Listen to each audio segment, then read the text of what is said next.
আমার অযোগ্য কাজ করেছেন তিনি, তারপরেও তিনি একজন বর্ষিয়ান মানুষ, সিনিয়র নাগরিক হিসেবে আমার মনে হয় এটা ইতিবাচক হিসেবে দেখা উচিত। আইনের পথে চলবে। নেতাজিকে নিয়ে আমি এরকম কিছু বলতে চাই না। পাঠ করে শোনালেন অনন্ত মহারাজ, হয়ে গেছে। ঠিক আছে, এটা ইতিবাচক ভাবেই দেখা উচিত। ইতিবাচক ভাবে দেখা উচিত বলে আমার মনে হয়। আমার অযোগ্য কাজ করেছেন তিনি, তারপরেও তিনি একজন বর্ষিয়ান মানুষ, সিনিয়র নাগরিক হিসেবে আমার মনে হয় এটা ইতিবাচক হিসেবে দেখা উচিত। আইনের পথে চলবে। বিভিন্ন থানায় এফআইআর হয়েছে, 5 জন গ্রেপ্তার হয়েছে, 282টা পোস্টকে টেক ডাউন করা হয়েছে, ডিলিট করা হয়েছে, ফেসবুক অ্যাকাউন্ট বন্ধ করে দেওয়া হয়েছে পশ্চিমবঙ্গ পুলিশের পক্ষ থেকে অভিযোগ করে প্রায় 282টা। 5 জন গ্রেপ্তার হয়েছে, স্পেসিফিক 6টা এফআইআর হয়েছে। আইনের পথে চলবে, ওটা নিয়ে আমি কিছু বলবো না। কিন্তু ওনার বয়স দেখে আমি বলবো যে উনি যেটা কাল মধ্যরাত্রে নিজের ফেসবুক অ্যাকাউন্ট থেকে করেছেন এবং আলাদা করেও ভিডিও করেছেন, ইতিবাচক হিসেবে দেখা উচিত। এবং এটা থেকে সবাইকে উনি নিজেও বলেছেন যে পরবর্তী মন্তব্য থেকে সতর্ক থাকবেন। ভালো।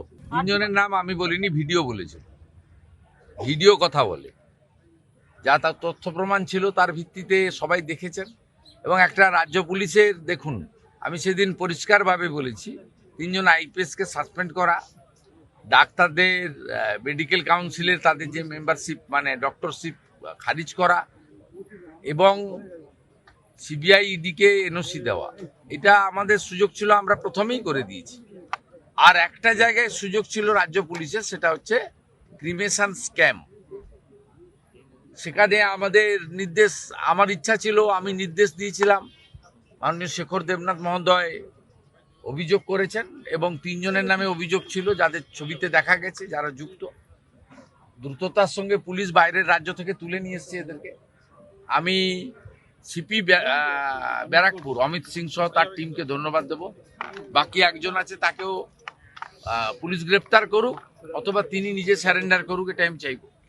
पहले गवर्नमेंट तो संरक्षण दिया, पुलिस ऑफिसर को संरक्षण दिया।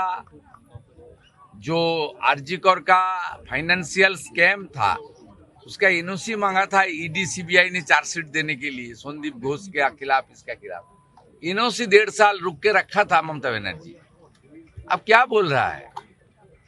पिछले सरकार था तो ये जो अनंत जी का बात चल रहा है, इसको बंगभूषण कौन दिया? इसके ऊपर डिस्कशन कीजिए ना आप।